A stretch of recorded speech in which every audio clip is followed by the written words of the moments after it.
Chapter 1. The Contract and the Conflict. The Zogran mercenaries had long established themselves as the scourge of the galaxy's battlefields. Their sheer size, fearsome appearance, and ruthless efficiency in battle had earned them contracts from the wealthiest and most powerful factions. They were known for their cold professionalism, for taking on jobs that others would balk at, and for never, ever backing down. So when the Council of Nine, a powerful interstellar governing body, reached out to them to quell an uprising on Tevrun 5, the Zograns accepted without hesitation. It was supposed to be a routine mission, the kind they had done 1,000 times before. The Council's brief had described a local resistance group that had recently become more organized and effective, but the Zograns had heard that before. They expected a few well-armed rebels, nothing they couldn't handle with ease. The Zogran fleet cut through the void of space like a blade, their warships sleek and bristling with weaponry. As they entered Tevrun 5's atmosphere, they expected to encounter some resistance, a few ground-based anti-aircraft batteries perhaps. But what they encountered was far more troubling. Their scanners, which had been calibrated to detect everything from energy fluctuations to life forms, picked up strange readings as soon as they descended into the planet's atmosphere. Multiple small units were moving with precision through the dense forests and rugged mountain ranges. The movements were too coordinated for a ragtag group of rebels. Something was off. Captain Krarn, the leader of the Zograns, ordered a tactical assessment. His officers, seasoned veterans of countless campaigns, analyzed the data with growing unease. The readings indicated a level of coordination and strategy that far exceeded anything the Council had described. These were not disorganized rebels. These were trained soldiers. And they were not just any soldiers. They were moving in a pattern that suggested advanced tactics, the kind that only a highly disciplined and technologically advanced force could execute. The Zograns had encountered many opponents, from primitive species barely capable of interstellar travel to well-equipped planetary defense forces. But this was different. The movements were methodical, almost surgical. Krarn's mind raced as he considered the possibilities. What kind of enemy were they facing? Their questions were answered when the first reconnaissance team was sent out. The team, composed of some of the Zograns' best scouts, was tasked with gathering intelligence on these mysterious units. They were to approach cautiously, observe, and report back. But minutes after they were deployed, the team's communication feed went dead. There was no signal, no distress call, just silence. Krarn immediately sent another team to investigate, but when they arrived at the location, all they found were the mangled remains of their comrades. The bodies were strewn about the jungle, killed with a precision that left even the hardened Zograns unsettled. Whatever had attacked them had done so swiftly and efficiently, leaving no trace of who or what they were. The few survivors who managed to make it back to the main force spoke of invisible enemies who moved like phantoms through the trees. They struck with lethal accuracy and then vanished without a trace, leaving the Zograns disoriented and terrified. They described the attackers as more like predators than soldiers, their movements almost impossible to track. Krarn knew then that they were dealing with something far more dangerous than the Council had led them to believe. His mind raced through the possibilities. He had heard rumors, whispers really, of human special operations units, elite soldiers who were said to be unmatched in guerrilla warfare. These rumors were often dismissed as exaggerations, tales spun by terrified survivors who had faced human soldiers in battle. But the descriptions given by his scouts matched those rumors too closely for comfort. He ordered his officers to dig deeper into the intelligence provided by the Council to find out if there had been any mention of human involvement. But there was nothing. Either the Council was unaware of the human presence, or they had deliberately withheld that information. Neither option was comforting. The Zograns had faced many enemies, but humans were different. The stories of their special operations units were the stuff of nightmares. Soldiers who could turn invisible, move silently through any terrain, and strike without warning. And now, it seemed those nightmares were real. As the Zograns prepared for their first major engagement on Tevrun 5, Captain Krarn knew that they were not just fighting for a contract. They were fighting for their survival against an enemy that knew no fear, an enemy that had turned the very jungle they had sought to control into a weapon against them. Chapter 2. Ghosts in the Jungle. The Zogrins prided themselves on their ability to adapt to any battlefield, but Tevran 5 was proving to be an exception. The planet's dense jungles, once seen as a mere obstacle, had become a living nightmare. The terrain was treacherous, filled with thick foliage, tangled roots, and hidden ravines. But it wasn't the environment that unnerved the Zogrins. It was the enemy. The humans, if that's what they were, had turned the jungle into their domain. They moved through it with an ease and familiarity that the Zogrins couldn't match, using the terrain to their advantage in ways that were both baffling and terrifying. Krarn deployed his troops cautiously, sending out larger squads in the hope that sheer numbers would compensate for their lack of familiarity with the environment. But it made little difference. The humans struck with surgical precision, targeting commanders and communication officers first. Without their leaders, the Zogrin squads were left disoriented, vulnerable to further attacks.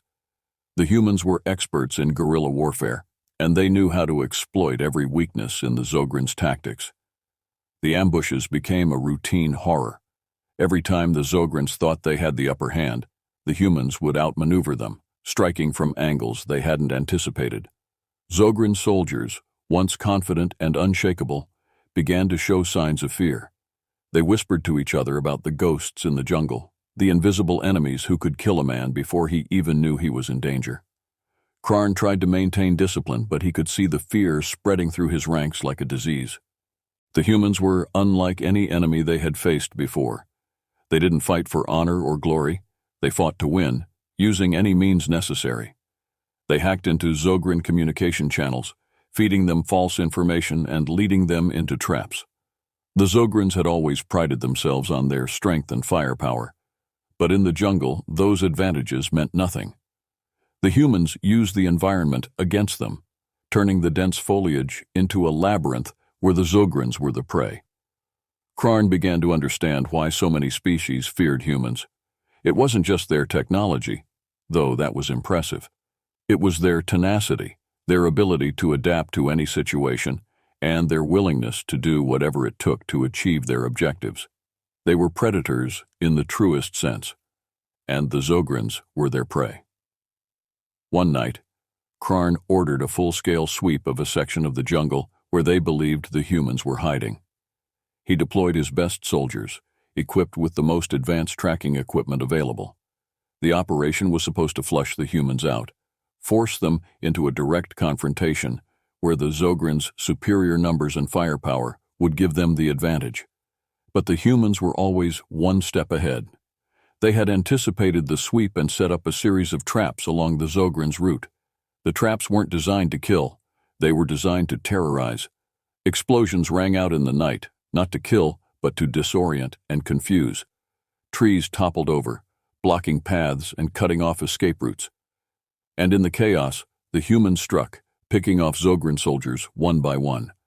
By the time the operation was called off, the Zogrins had suffered heavy losses. Dozens of soldiers were dead, and many more were missing, presumed captured or killed. The survivors spoke of the humans as if they were demons, creatures that moved through the shadows and struck without warning. Krarn's confidence, once unshakable, was beginning to erode. He had never faced an enemy like this, an enemy that seemed to know his every move before he made it. He began to wonder if the Council of Nine had deliberately sent them into a trap, knowing that the humans would be there. But whether the Council had known or not was irrelevant. What mattered now was surviving this nightmare. He called his officers together for a strategy meeting. They needed to find a way to turn the tide, to regain control of the situation before it was too late. But as they reviewed the data and discussed their options, it became clear that they were out of their depth. The humans had outmaneuvered them at every turn, using tactics that the Zogrins couldn't counter. It was during this meeting that they received the first piece of solid intelligence about their enemy. One of their reconnaissance drones, which had managed to evade detection, had captured footage of a human squad during an operation. The humans moved like shadows, their movements almost unnatural in their precision. They were heavily armed, but they used their weapons sparingly, only when necessary. They didn't need to rely on brute force. Their strategy was to disorient and demoralize their enemy, to make them fear the very ground they stood on. Krarn watched the footage in silence, his mind racing. These humans were not just soldiers. They were something else, something far more dangerous. They moved with a purpose, with a cold, calculated efficiency that left no room for error. And as the footage played, Krarn felt a chill run down his spine. These were the kind of soldiers who could win a war without ever engaging in a pitched battle. They were masters of psychological warfare, and they had already won half the battle by instilling fear in the Zogrins. The realization was a bitter pill to swallow. For the first time in his career, Krarn was beginning to doubt whether they could win this fight. Chapter 3. A Terrible Realization. After days of relentless losses, the Zogrins were on the brink of collapse. Captain Krarn, who had once led his forces with unshakable confidence, now found himself in a desperate situation. The human special ops units had proven to be far more than just an annoyance. They were systematically dismantling the Zogrin forces, one squad at a time. Krarn knew that if he didn't find a way to turn the tide soon, the entire campaign would be lost. He called for a war council, gathering his top officers to discuss their options. The room was filled with tension, the air thick with the unspoken fear that had been building among the Zogrins. They were seasoned warriors, veterans of countless battles, but they had never faced anything like this. The humans had stripped away their confidence, reducing them to a state of constant anxiety and paranoia. Krarn began the meeting by reviewing the situation. Their forces were spread thin, with multiple outposts under constant threat of attack. Supply lines were being disrupted, and morale was at an all-time low. Desertion, once unthinkable among the Zogrins, had begun to spread like a virus. Soldiers who had once been proud to serve under Krarn's command were now questioning whether they could survive this campaign. The officers argued over the best course of action. Some suggested pulling back to more defensible positions and waiting for reinforcements. Others advocated for a full-scale assault, hoping to flush out the human units and force them into open combat. Krarn listened in silence, weighing each option carefully. But in his heart, he knew that neither strategy would work. The humans were too clever, too adaptable. They wouldn't allow themselves to be drawn into a battle on the Zogrins' terms. They thrived in the shadows, in the chaos of the jungle, where they could strike and disappear without a trace. If the Zogrins attempted a full-scale assault, they would be walking into a trap, and if they pulled back, they would only be delaying the inevitable. Desperate for answers, Krarn ordered his intelligence officers to analyze every scrap of data they had on human tactics. The more they studied, the more hopeless the situation seemed. The humans adapted with every engagement, constantly refining their strategies to exploit the Zogrins' weaknesses. They used psychological warfare to its fullest effect, leaving cryptic messages in the remains of their victims, taunting the Zogrins, and sowing further discord among their ranks. The breaking point came when a high-ranking officer, one of Krarn's most trusted lieutenants, was found dead in his quarters. The cause of death was unclear. There were no signs of struggle, no visible wounds. But scrawled on the wall in the lieutenant's blood were the words, "We see you." The message sent a shockwave through the entire command structure. If the humans could infiltrate their base so easily, then no one was safe. It was at this moment that Krarn realized the full extent of their predicament. The humans were not just winning battles, they were winning the war without ever needing to engage in a full-scale conflict. They had turned the Zogrins' greatest strength, their discipline and cohesion, into a weakness. The once proud mercenaries were now second-guessing every decision, every move. The humans had made them afraid of their own shadows. As the War Council continued, Krarn's mind drifted back to the footage they had captured of the human squad. He couldn't shake the image of those soldiers moving through the jungle with such purpose, such terrifying precision. He had fought many battles in his time, but he had never encountered soldiers like these. They were relentless, driven not by hatred or ideology, but by a cold, calculating logic that made them nearly impossible to predict. Krarn's thoughts were interrupted by a sudden alert. The communications network had picked up a broadcast from the Council of Nine. The message was brief and to the point. The Council was demanding an explanation for the Zogrins' failure to crush the resistance. They were threatening to revoke the contract and blacklist the Zogrins if they didn't achieve victory soon. The ultimatum sent a ripple of anxiety through the room. The Zogrins' reputation was on the line, and if they lost this contract, it would be a devastating blow to their standing in the galaxy.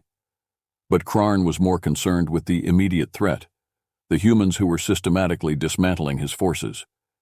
He knew what he had to do, even if it went against every instinct he had as a warrior. The Zogrins had never retreated from a contract, but this time was different. If they continued to fight, they would lose not just the battle, but their entire force. The humans had already won in every way that mattered, and the only option left was to survive. With a heavy heart, Krarn made the decision to retreat. It was a bitter pill to swallow, one that would haunt him for the rest of his life. But he knew that it was the only way to save what was left of his forces. The Zogrins would live to fight another day, but their reputation would be forever tarnished. Chapter 4. The Surrender and the Aftermath. The order to retreat was met with shock and disbelief among the Zogrins. Many of them had never experienced the sting of defeat before, and the idea of abandoning a contract was unthinkable. But as Krarn's decision was relayed down the chain of command, the soldiers quickly realized that they had no choice. They were outmatched, outgunned, and outmaneuvered. The humans had broken their spirit, and there was no point in continuing a fight they couldn't win.